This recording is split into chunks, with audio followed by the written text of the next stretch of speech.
라고 하는 제목으로 말씀을 함께 나누고 기도하는 시간을 가지려고 합니다. 우리가 신앙생활을 하는 것을 어린아이가 자라는 그런 비유로 성경이 말씀하시고, 또 우리의 신앙의 여정을 나무가 자라는 것처럼 성경은 비유를 합니다. 비유의 여러 가지 의미와 또 목적이 있겠지만 공통점은 뭐냐면 신앙은 변화한다는 것입니다. 아무리 큰 은혜를 처음에 누렸다 하더라도 그것이 전부가 아니라는 거예요. 아이가 태어난다고 인생이 끝나는 것도 아니고, 나무가 땅에 심겨졌다고 그 나무의 의미가 다 끝나는 게 아니듯이, 아무리 기적 같은 은혜, 폭포수 같은 하나님의 사랑, 또 여러 가지 은사, 또 영적인 체험을 했다 하더라도 그것은 시작에 불과한 것입니다. 왜냐하면 믿음은 생물처럼 자라기 때문입니다. 자라는 것은 과정이 있어야 되고, 어떤 단계가 있어야 되고, 어떤 때와 상황에 맞게 조금씩 변화의 정도와 모양과 속도에는 차이가 각각 있을지라도 주어진 환경 속에서 보여지는 그런 신앙의 여정과 모습이 있어야 된다는 것입니다. 그래서 우리는 신앙은 자라는 것이다. 그래서 우리가 믿음 생활할 때 믿음이 잘 안 자란다, 또는 믿음이 잘 자란다, 이런 표현을 쓰죠. 자, 그렇다면 우리는 어떠한 계기로 신앙생활을 시작했든지 간에 믿음이 자라야 됩니다. 성장해야 된다는 거죠. 그런데 많은 사람들이 믿음이 자란다는 것을 교회 생활을 열심히 하는 것, 봉사를 안 하다가 봉사를 하는 것, 또 어떤 삶의 신앙적인 어떤 행동이나 행위를 하는 것, 예를 들면 기도를 안 하다가 기도하는 것, 또 성경을 안 보다가 성경을 보는 것, 예배에 참석을 안 하다가 예배 참석하는 것, 어떤 이런 생활의 변화만을 보고 믿음이 참 자랐다, 이렇게 생각할 수가 있습니다. 그것도 어느 정도의 믿음의 성장의 하는 모습일 수 있습니다. 그런데 그 모습만이 전부가 아니라는 거예요. 오늘 성경을 보면 베드로 사도가 이제 베드로 전서와 후서를 마치고 마지막 결론이 뭐냐 하면, 오직 우리 주 곧 구주 예수 그리스도의 은혜와 그를 아는 지식에서 자라가라. 지식에서 자라가라는 거예요. 베드로 후서 3장 18절입니다. 마지막 편지를 일반적으로 쓰면 그동안 수고했다, 또 하나님의 은혜가 영원히 너희와 함께 있을 것이다, 어떤 우리가 일반적으로 편지의 형식을 가지고 있는 그런 끝부분의 엔딩을 우리는 생각할 수가 있습니다. 서로 위로하고 권면하는 그런 것이 편지의 마지막 부분인데, 베드로는 그 마지막 부분을 어떤 명령형으로 얘기하고 있어요. 믿음에서 자라야 된다는 거예요. 그렇다면 이 편지, 베드로 전서도 마찬가지고 베드로 후서도 이 편지를 쓰는 목적이 뭐냐 하면, 우리의 신앙이 성장하기 위해서 이 편지를 쓰고 있다는 것입니다. 그것이 목적이고, 그것이 바람이고, 또 나아가서 그것이 하나님이 베드로를 통해서 이 말씀을 우리에게 주시는 가장 중요한 목적이라는 것입니다. 그렇다면 어떻게 신앙을 자라게 할 수 있을까? 베드로는 두 가지를 말씀합니다. 18절에 구주 예수 그리스도의 은혜와, 첫 번째 그리스도의 은혜가 우리의 신앙을 자라게 하고, 또 그를 아는 지식에서 자라가라. 예수님을 아는 지식이 있어야 신앙이 자란다는 것입니다. 자, 그렇다면 잠깐 하나씩 그 의미를 생각을 하고 함께 기도하면서 우리의 신앙의 성장을 위해서, 우리의 삶의 성장을 위해서 함께 기도하는 시간을 가지려고 합니다. 은혜가 뭡니까? 아마 신앙생활 하는 분들이 가장 많이 사용하는 단어가 사랑 또는 은혜라는 단어가 아닐까 생각을 합니다. 우리가 그냥 의미를 알고도 사용하고 잘 모르지만 그냥 좋은 거니까 은혜 받았습니다. 은혜 됩니다. 은혜가 넘쳐요. 참 하나님의 은혜가 정말 소중해요. 뭐 이런 표현을 정말 쉽게 사용하는데 그 은혜가 뭐냐? 물론 여러 가지 정의를 가지고 의미를 말씀드릴 수 있지만 가장 일반적인 것은 아무 자격이 없는 나에게 베풀어 주시는 하나님의 사랑, 긍휼, 호의. 다시 말하면 하나님과 나와의 사이에서 만들어지는 어떤 영적이고 신앙적이고 또는 심리적인 어떤 체험, 변화를 통칭해서 은혜다 이렇게 표현을 하는 것입니다. 정말 나는 자격이 없는데 그런데 하나님이 무조건적으로 조건 없이 또는 어떤 환경과 상황에서 하나님이 나에게 이런 사랑을 베풀어 주시는구나 라는 것을 경험하든지 깨달을 때 그것을 우리는 은혜다 그렇게 얘기합니다. 그래서 바울은 나의 나 된 것은 하나님의 은혜로 된 것이다 그렇게 얘기를 하고 있습니다. 골로새서 1장 6절에도 보면 이 복음이 이미 너에게 이르매 너희가 듣고 참으로 하나님의 은혜를 깨달은 날부터 너희 중에 이와 같이 온 천하에서도 열매를 맺어 자라는도다. 자, 하나님의 은혜를 깨닫는 순간부터 믿음이 자란다는 거예요. 자, 그러면 여러분 신앙생활을 하는데 은혜 없이 할 수 있어요, 없어요? 일반적으로 할 수 있어요. 하나님과 나와의 관계 없이 그냥 교회 생활, 사람들이 좋아서 어떤 또 뭐 모임이 좋아서 어떤 교회 프로그램이 좋아서 그렇게 교회 생활 뭐 온전한 신앙생활이라고 표현할 수 없지만 어떤 종교 생활, 교회 생활을 충분히 할 수 있습니다. 은혜 없이도 평생을 교회 안 떠나고 어떤 신앙의 모습을 갖추고 살 수가 있습니다. 자, 그렇다면 은혜가 없이 신앙생활하는, 다시 말하면 하나님과 나와의 사이에 어떤 사랑과 감격과 감동의 어떤 그런 개인적인 관계가 회복이 안 된 신앙은 자랄 수가 없다는 거예요. 성장할 수가 없다는 거예요. 이것은 목회자도 마찬가지예요. 목회자도 하나님의 은혜 없이 신학 공부할 수 있어요, 없어요? 있죠. 하나님의 은혜 없이 목회할 수 있어요, 없어요? 있어요. 보면 목사님이, 담임 목사님이 어떤 면에서는 교회도 큰 교회를 할 수가 있습니다. 그런데 중요한 것은 믿음이 안 자라는 거예요. 왜요? 믿음이라고 하는 것은 하나님의 은혜로 시작을 하는 거예요. 그리고 그 은혜 속에서 자라는 것입니다. 그래서 기독교를 이렇게 별명을 붙이기도 하죠. 기독교는 은혜의 종교다. 왜냐하면 다른 종교에는 은혜라는 게 없어요. 불교도 보면 내가 열심히 부처의 말씀을 내가 깨닫는 걸로 어떤 종교 생활을 하고, 유교라고 하는 것, 뭐 종교는 아니지만 생활 방식의 한 면이지만 내가 그냥 열심히 충성과 효도를 다 하는 거예요. 무당, 무속도 보면 산신령의 그 사랑이 너무 고마워서 돼지머리 앞에 놓고 제사 지내는 거 없잖아요.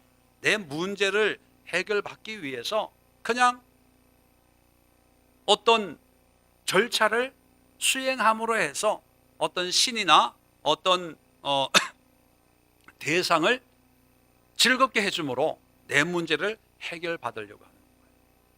그런데 이 기독교만큼은 뭐냐 하면 어떤 절차나 형식이나 요식, 행위가 중요한 것이 아니라 하나님과 나와의 어떤 은혜로운 관계가 맺어지는 것으로 신앙생활이 시작이 되고, 그 은혜로 말미암아 예배가 있는 거예요. 그 은혜로 말미암아 봉사가 있는 거예요. 그 은혜로 말미암아 수고와 헌신이 있는 거예요. 만약에 은혜가 없는 그런 교인이라면, 그분이 뭔가 열심히 하려고 하면 좀 안 해도 됩니다. 못하게 하면 또 상처받으니까 안 해도 돼요. 굳이 할 필요가 없어요. 이렇게 얘기해 줄 수 있어야 됩니다. 그렇게 열심히 한다고 믿음 생활 잘하는 게 아니니까 천천히 하세요. 천천히. 왜요? 헌신하고 열정적으로 하는 것만이 믿음 생활 잘한다고 착각할 수가 있기 때문에. 왜냐하면 물론 봉사 이런 게 다 필요 없다는 의미로 말씀드리는 게 아니고, 그만큼 은혜가 중요하다는 것을 말씀드리기 위함입니다. 그래서 우리가 신앙생활을 잘 하려면 하나님과 나와의 관계에서 하나님이 베풀어 주신 은혜와 사랑과 긍휼과 자비와, 물론 은혜 속에는 하나님의 사랑만 있는 것이 아니라 때로는 책망도 있죠. 그 책망 속에 우리가 간절히 회개할 때 그것이 기쁨이 되고 감사가 되고, 은혜라고 하는 것은 항상 뭐 좋고 기쁘고 감사한 그런 모습만이 아니라 하나님이 말씀을 통해 나를 책망하기도 하시고 찔리게도 하시고 아프게도 하지만, 그러나 그것이 은혜 속에 임할 때는 결국은 그것이 기쁨과 감사, 하나님이 나를 이렇게 사랑하시는구나, 이렇게 용서하시는구나, 이렇게 참아주시고 인내하시는구나, 이런 걸 깨달으면서 결국은 그것이 하나님을 찬양하고 고백하고 감사하게 되는 그런 모습으로 변화되어질 수가 있다는 것입니다. 그래서 이 베드로는 12제자 가운데 특별히 하나님의 은혜를 많이 누린 제자 중에 한 사람 아닙니까?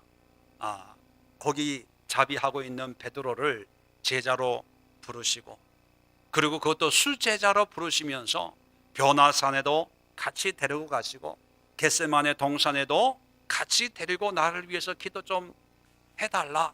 그리고 부활하신 예수님을 갈릴리 호숫가에서 떡과 생선을 다 구워 대접하는 그런 예수님을 다시 만나고, 부활 승천한 다음에 베드로가 설교 한 번 하니까 3,000명이 회개하고 돌아오고 5,000명이 회개하는 그런 놀라운 은혜를 누구보다 많이 경험한 그런 사도가 베드로입니다.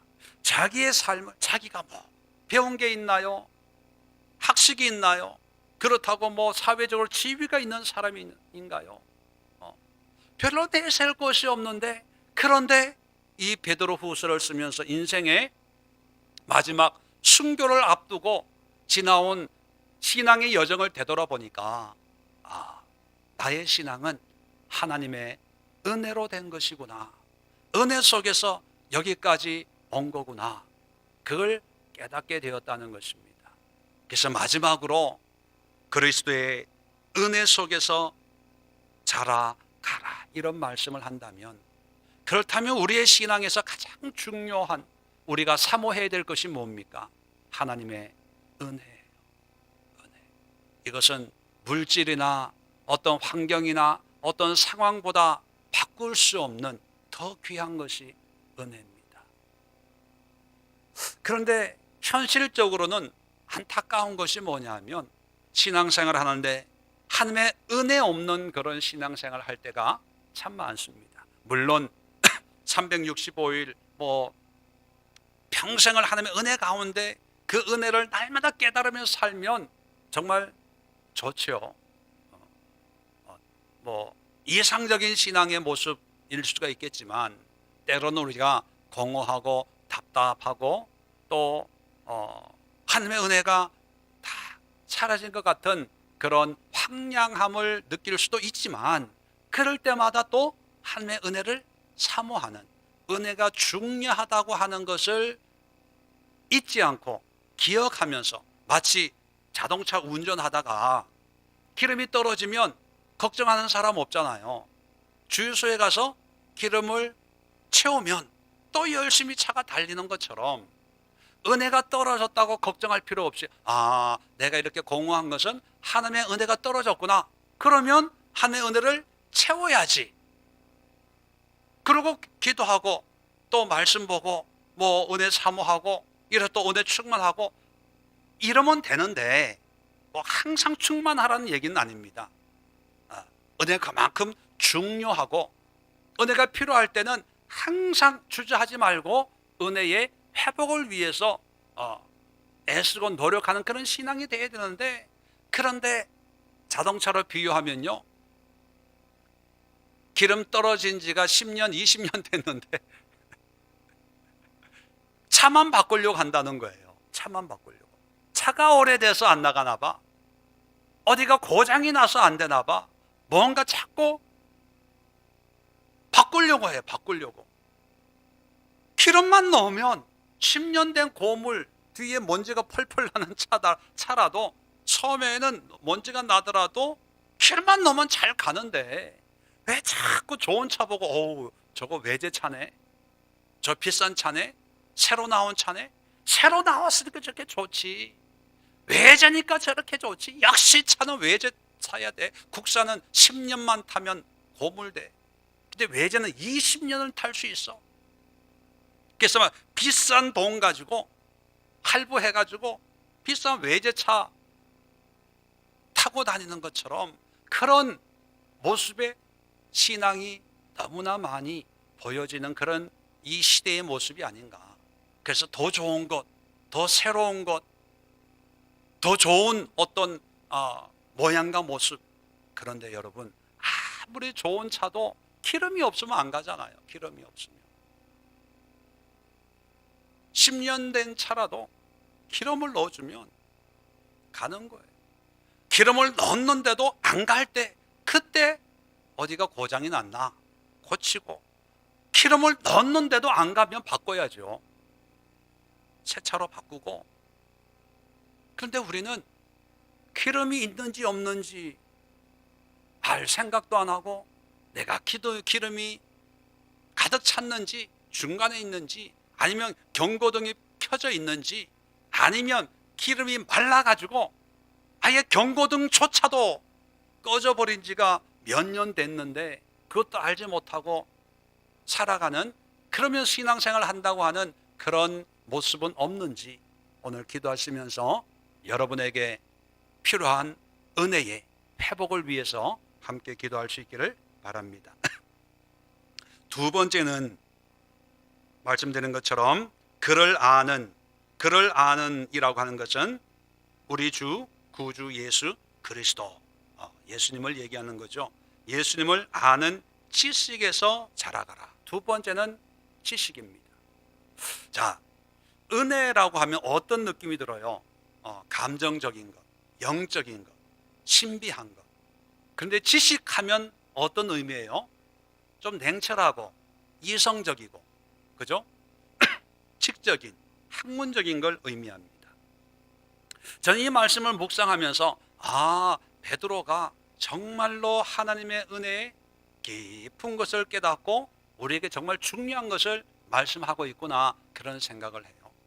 베드로 후서 1장 2절도 보면 하나님과 우리 주 예수를 알므로 은혜와 평강이 너에게 더욱 많을지어다. 자, 우리가 일반적으로 은혜로 충만한 사람들을, 신앙의 모습을 보면 어떤 모습이냐 하면, 물론 이제 극단적인 예니까 여러분 비교를 위해서 제가 극단적으로 설명을 할게요. 은혜로 충만한 사람들은 기도해서 뭔가 봤다, 들었다, 체험했다, 감동받았다.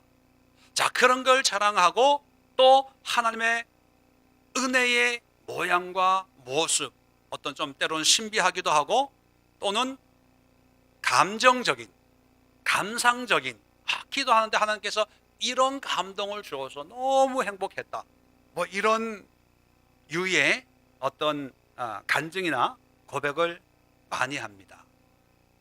자, 반대로 지적인 지식, 예수님을 알아가는 지식의 사람들은 일반적으로 성경의 말씀을 통해서 몇 장 몇 절 어디를 읽다가 이런 하나님의 은혜를, 또 이런 하나님의 모습을 내가 깨달았습니다. 또 어떤 경우에는 어떤 목사님의 설교를 듣다가, 또는 어떤 책을 읽다가, 인터넷에서 이런 걸 찾아봤는데 이 말씀의 의미는 이렇던데요, 저렇던데요 하는 어떤 그런 유형의 신앙의 모습, 극단적으로 그렇게 우리가 보여집니다. 그렇게 보면 베드로의 신앙은, 처음에 우리가 익히 알고 있는 베드로의 신앙의 모습은 은혜 중심의 신앙이었어요, 지식 중심의 신앙이었어요? 은혜 중심이에요. 은혜 중심이니까 즉흥적이고 열정적이고 열심 있는, 앞뒤를 생각을 안 해요. 왜? 이성보다는 감성이 앞서다 보니까 나를 따르라 하면 그냥 그물을 던져버리고 따르고, 예수님 내가 죽을 거다 그러면 그렇게는 내가 안 되겠습니다, 죽을 때까지 내가 따라다니겠습니다. 그리고 요한복음 갈릴리에서 부활하신 예수님을 만날 때 장면을 보면 요한이 저 강둑에 예수님 같은 분이 계시네 했더니만 베드로가 고기 잡다 겉옷을 벗어버리고 물에 들어가서 헤엄쳐봤다니까요. 그만큼 즉흥적이고 열심히 있는 그런 신앙이에요. 다혈질적인 그런 성품에 이 은혜가 임하니까, 기름이 임하니까 더 불처럼 그냥 활활 타오르는, 자, 성품이 감성적이고 즉흥적이고 열정적인, 그러다 보면 이런 은혜 중심의 신앙생활을 하는 베드로 입장에서는 지식, 야 그러지 말고 우리 한번 생각해보자, 한번 따져보자, 한번 의논해보자, 이렇게 얘기하는 사람들은 별로 싫어할 거예요. 야 감동 받았으면, 응답 받았으면 믿고 따르는 거지, 뭘 그렇게 생각하고 계산하고 따져, 이런 믿음 없는 것들, 이렇게 생각할 수도 있습니다.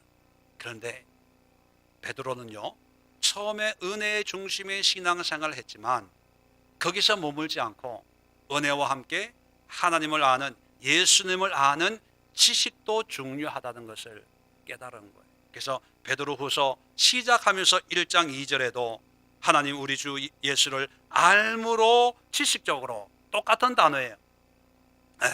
지식적으로, 지식을 가짐으로 해서 은혜와 평강이 너에게 더욱 많을지어다. 오늘 본문으로 표현하면 은혜와 평강에서 자라갈지어다, 이런 의미로 얘기하고 있습니다. 그리고 끝을 맺으면서도 그리스도의 은혜와 그를 아는 지식에서 자라는, 지식을 강조하고 있어요. 그건 뭐냐면 은혜만이 아니라, 또는 지식만이 아니라 은혜와 지식을 아주 균형을 이루는 그런 건강한 신앙의 모습으로 성장했다, 이렇게 우리가 볼 수가 있는 것입니다. 그렇기 때문에 여러분, 은혜도 중요하지만 또 한편으로 중요한 것이 예수님을 아는 지식이에요. 이 지식이라고 하는 것은 어떤 감성적인 의미를, 어떤 영역의 것을 의미하는 것이 아니라 우리가 실질적으로 경험하고 또 체험하고 그걸 알아서 예수님은 이런 분, 하나님은 이렇게 역사하시는 하나님이라고 하는 것을 어떤 우리의 지식 체계 속에서 하나님에 대한 어떤 그런 의미가 정리가 되는 것을 지식이라고 얘기합니다. 좀 더 쉽게 표현하면 하나님을 아는 거예요. 안다고 하는 것은 그냥 내 지적으로만 알고 학문적으로만 아는 것이 아니라 삶을 통해서 내가 만난 예수님, 내가 경험한 예수님, 또 이런 예수님은 이런 문제에서는 이런 걸 원하시고 이런 목적을 가지고 이런 일을 이루시는 그런 하나님이 우리가 믿는 예수님이야. 그래서 그 하나님을 지식적으로 알고 이성적으로 냉철하게, 냉엄하게, 그리고 분명하게 하나님을 깨닫고 그 하나님의 지식에 맞는 그런 신앙생활을 하는 것이 바로 신앙이 자라는 것이다. 그런 의미입니다. 그래서 쉽게 우리가 표현하는 그런 표현을 빌려서 말씀을 드리면 덮어놓고 믿어 이것이 은혜 중심이었다면 이제는 바르게 분별하면서 신앙생활을 해야 돼. 이제 성경 공부하고 말씀을 보고 좀 생각을 하면서 분별력을 가지고 신앙생활을 하는 것, 그게 지식입니다. 뭐가 좋아요? 우리는 장로교 스타일이 지식적인 신앙의 어떤 대명사라면 순복음 스타일이 은혜 중심의 신앙, 그러면서 은혜 중심과 어떤 지식 중심의 신앙인이 모이면 서로 싸워요. 날마다 뭐 주여 한다고 되냐? 금식한다고 돼? 이런 천박하게 통성기도하고 뭐 아주 울고불고 뭐 그래? 하나님이 다 아시는데 천박하게 시끄러워 죽겠어.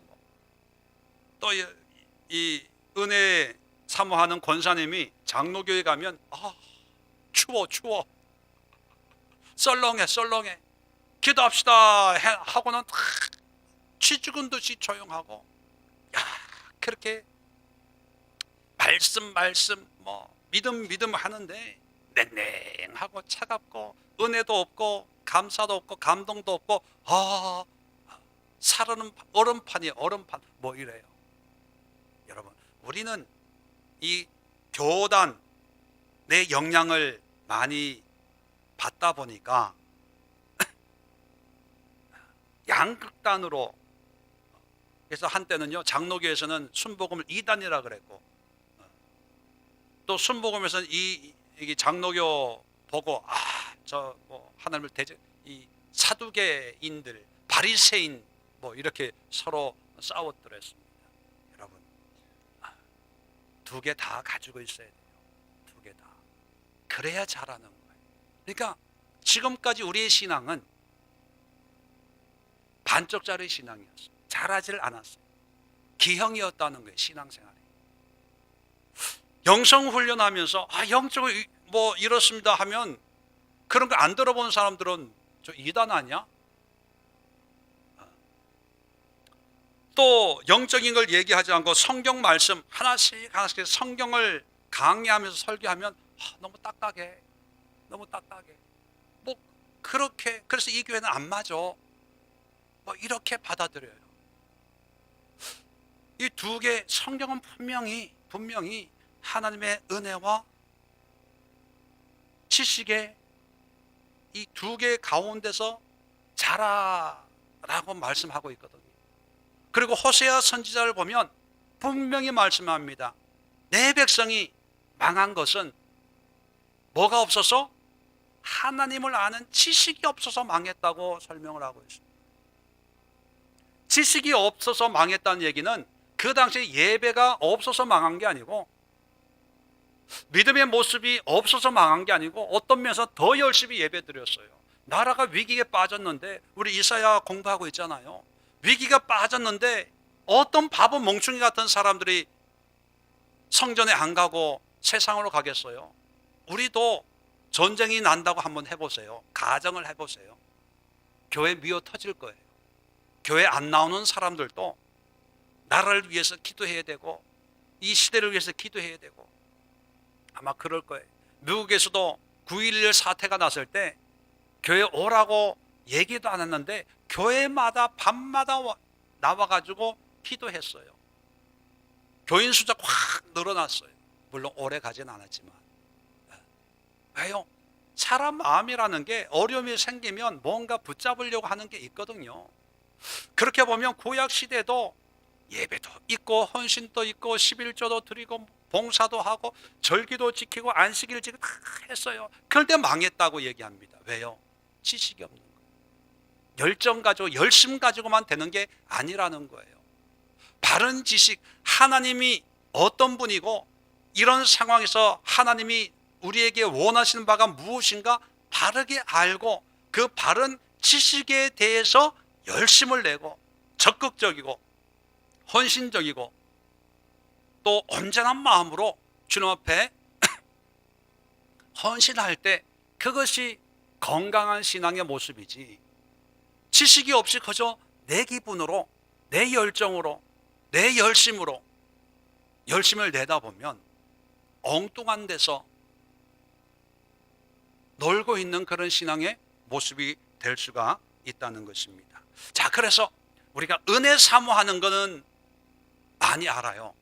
기도하고 예배드리고 또 회개하고 또는 말씀을 통해서 하나님의 은혜를 경험하는데, 그러면 예수님을 아는 지식은 어디에서 얻을 수가 있을까요? 크게 두 가지예요. 첫 번째는 성경 말씀. 성경 말씀이 하나님이 우리에게 주신 말씀, 하나님에 관한 말씀이기 때문에 왜 우리가 구약을 읽습니까? 이스라엘 역사를 연구하려고 구약을 읽는 게 아니에요. 이스라엘 역사에 개입하시는 하나님을 보면서 아, 오늘날 우리의 역사에도 이렇게 개입하시겠구나. 직장에 가면 이력서를 가지고 오라고 그래요. 왜 이력서를 가지고 옵니까? 그 사람이 살아온 삶의 흔적을 보려는 거예요. 아, 이 사람이 지금까지 어떤 회사에서 어떻게 일을 했나, 그걸 보면 이 사람이 우리 회사 와가지고 어떻게 일을 할까 알기 때문에 이력서를 가지고 오라는 거예요. 이 사람이 일한 회사가 궁금해서 그 회사 사장이 누군가, 그 회사 매출이 얼마나 되나, 그거 알려고 이력서 가져오라는 게 아니에요. 그 사람이 어떤 사람인가를 알고 싶어서요.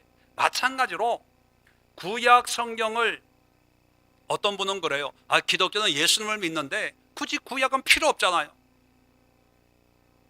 하나님만 알고 열은 몰라요. 예수님이 하나님인데 이 하나님이 어떤 분인가를 알려면 신약 가지고는 불완전하잖아요. 그래서 하나님이 친히 역사하셨던, 그리고 말씀으로 기록을 남겨둔 구약 성경을 통해서 이스라엘 몇 년도에 바벨론 포로 갔는가, 그게 중요한 게 아니에요. 언제 몇 년도에 기환했는가, 그게 중요한 게 아니고 솔로몬이 돈을 얼마나 들여서 성전을 건축했는지, 재정이 얼마 들었는지 그게 중요한 게 아니고 하나님이 이럴 때 어떻게 역사하셨는가, 이럴 때 하나님의 마음은 어떤 마음이었을까, 이럴 때 하나님은 어떤 길로 인도하셨는가, 그 하나님을 알기 위해서 구약을 공부하는 거예요. 그렇다면 구약에 그렇게 역사하신 하나님이 오늘날 세계 역사, 우리 대한민국의 역사, 우리 개개인의 역사 속에서 하나님이 이럴 때는 이렇게 역사하시겠구나, 하나님을 알아가기 위해서 성경을 읽고 성경을 통해서 하나님을 친밀하게 만나기 위함입니다. 이게 첫 번째고요. 두 번째는요, 하나님의 역사는 성경만이 아니라 우리의 모든 삶 속에 역사하고 계세요. 우리가 인정을 안 하고 있어서 그렇지, 여러분들이 오늘 일 마치고 운전해서 오는 것도 하나님의 역사 속에 있는 것들입니다. 물론 100% 하나님의 역사 속에 우리가 살고 있는 것은 아니겠지만 내 삶 속에서 하나님이 역사하시고 일하는 것은 무엇일까, 그거를 발견하면서 그걸 깨달으면서 아, 하나님은 이런 분이구나 알아간다는 거예요. 자, 로마서 1장을 한번 찾아보고 우리 함께 기도하는 시간을 가지도록 하겠습니다. 로마서 1장 20절에 보면 이런 말씀이 있습니다. 로마서 1장 20절 19절부터 한번 봅시다. 19절 이는 하나님을 알만한 것이 그들 속에 보임이라 하나님께서 이를 그들에게 보이셨느니라. 창세로부터 그의 보이지 아니하는 것들 곧 그의 영원하신 능력과 신성이 그가 만드신 만물에 분명히 보여 알려졌나니 그러므로 그들이 핑계하지 못할지니라. 자, 21절에 하나님을 알되 하나님을 영어롭게도 아니하며 감사하지도 아니하고 오히려 그 생각이 허망하여지며 미련한 마음이 어두워졌나니 스스로 지혜 있다 하나 어리석게 되어 썩어지지 아니하는 하나님의 영광을 썩어질 사람과 새와 짐승과 기어다니는 동물 모양의 우상으로 바꾸었느니라. 당시 어떤 영적인 시대 상황을 고발하는 내용이거든요. 중요한 것은 뭐냐 하면 하나님을 알만한 것이 어디에 있다고요? 만물에 있어요. 만물에. 만물이라고 하는 것은 우리의 모든 삶 속에 성경이 말씀하고 있잖아요. 하나님을 알만한 것들을 하나님께서 다 그들에게 보였어요. 어디를 통해서? 만물을 통해서. 20절에 하나님의 보이지 않는 그런 능력과 신성도 만드신 만물에 어떻게 보여줬냐면 분명히 보여 알려져서, 자, 그래서 어떻게 할 수 없다고요? 모르겠는데요? 몰랐는데요? 그런 게 어디 있어요? 라고 핑계할 수 없게 하나님께서 보여줬어요. 자, 그러면 믿음이 있고 없고를 떠나서 모든 만물을 보면 하나님의 신성과 능력을 우리가 볼 수 있어요, 없어요? 있어요. 핑계할 수 없을 정도로 분명히 보여 알게 했다고 말씀하고 있습니다. 그러면 하나님에 관한 지식을 우리는 만물을 통해서도 충분히 습득할 수가 있어요. 그런데 사람은 하나님의 영광을 보지 않고 그것을 우상으로 만들어 버렸다. 어리석게 돼서 우상으로 하나님의 영광을 보지 않고 이거는 우리 조상을 잘 섬겼더니만 조상이 부자를 만들어줬구나. 이건 내가 돈을 벌었더니만 많이 벌어가지고 비싼 돈을 주고 이걸 샀더니만 이게 내 소유가 됐다. 다 그렇게 착각하고 오해하게 됐다는 거예요. 그런데 사실은 모든 만물을 통해서 하나님을 알 수 있도록 만들었어요. 하늘의 별을 보면서도 별을 창조하신 하나님 감사합니다. 요즘에 새싹이 나는 그런 풀잎, 냉이, 달래 이런 걸 보면서도 하나님의 생명이 죽은 것 같지만 때가 되니까 부활로 우리에게 그 생명을 보여주시는구나 하는 참 감사합니다. 자연을 보면 우리가 하나님 앞에서 어떻게 살아가야 될까를 알 수 있어요. 그런데 자연을 통해서 배우는 것이 아니라 만물을 통해서 배우는 것이 아니라 우리는 만물을 지배하고 만물을 변화시켜가지고 하나님의 영광을 보려고 하는 것이 아니라 인간의 어떤 능력, 인간의 실력, 인간이 가지고 있는 과학과 학문의 어떤 능력을 세상에 드러내서 우리는 할 수 있다. Just do it. 나이키 선전처럼 우리는 할 수만 있으면 다 가능한 그런 존재다라고 하는 것을 보여주려고 하는 거예요. 그게 어리석게 되고 그게 우상이 되는 거죠. 그렇다면 여러분, 하나님에 대한 지식은 성경을 통해서 알 수 있습니다. 두 번째는 우리의 삶을 통해서 우리의 작은 부분도 거기에서 역사하신 하나님을 발견할 수 있어야 돼요.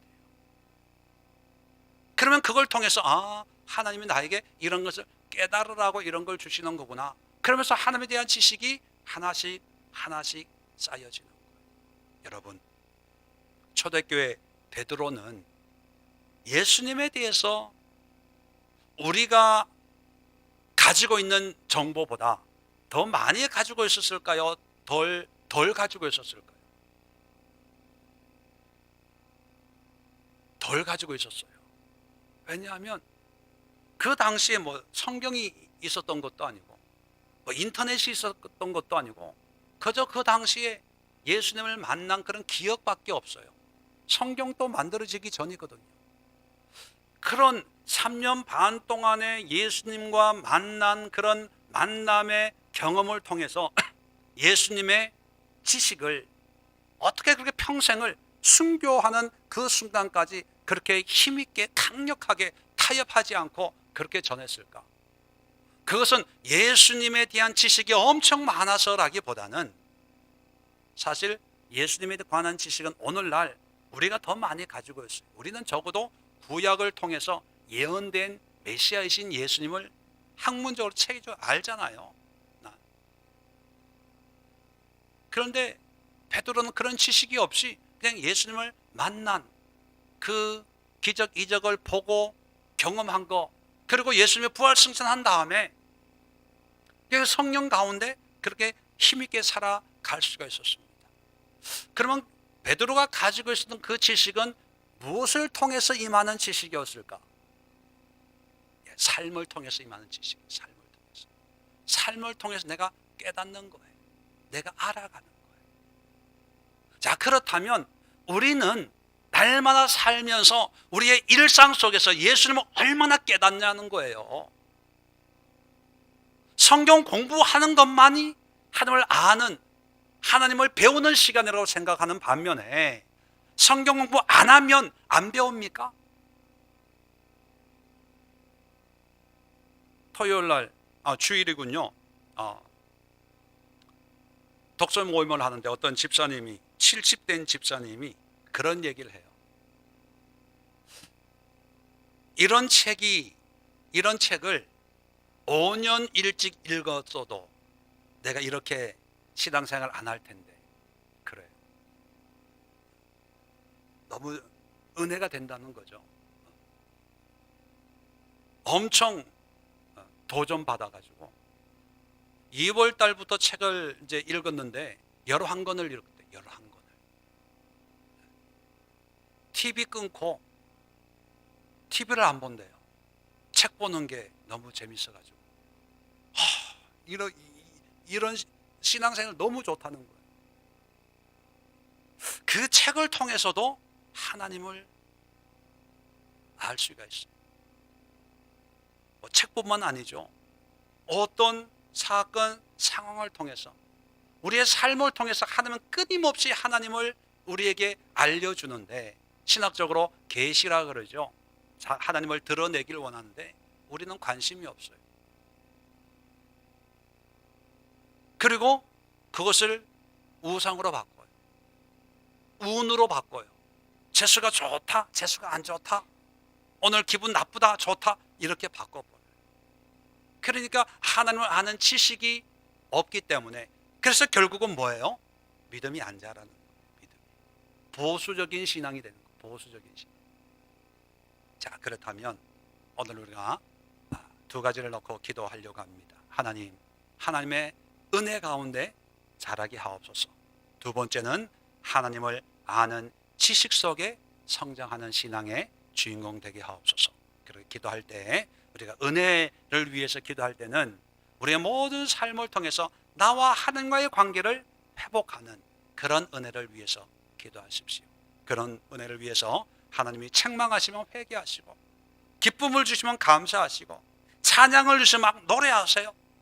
기도하면서 노래하시고 또 지식을 위해서 기도할 때 성경에서 말하는 하나님의 계시의 말씀을 깨닫고 이해할 수 있는 그런 지식도 구하시고 또 하나 중요한 것은 만물을 통해서 말씀하는 그런 하나님의 음성도 들을 수 있는 오늘 운전하다가 일어난 어떤 사고가 날 뻔했던 그런 순간적인 어떤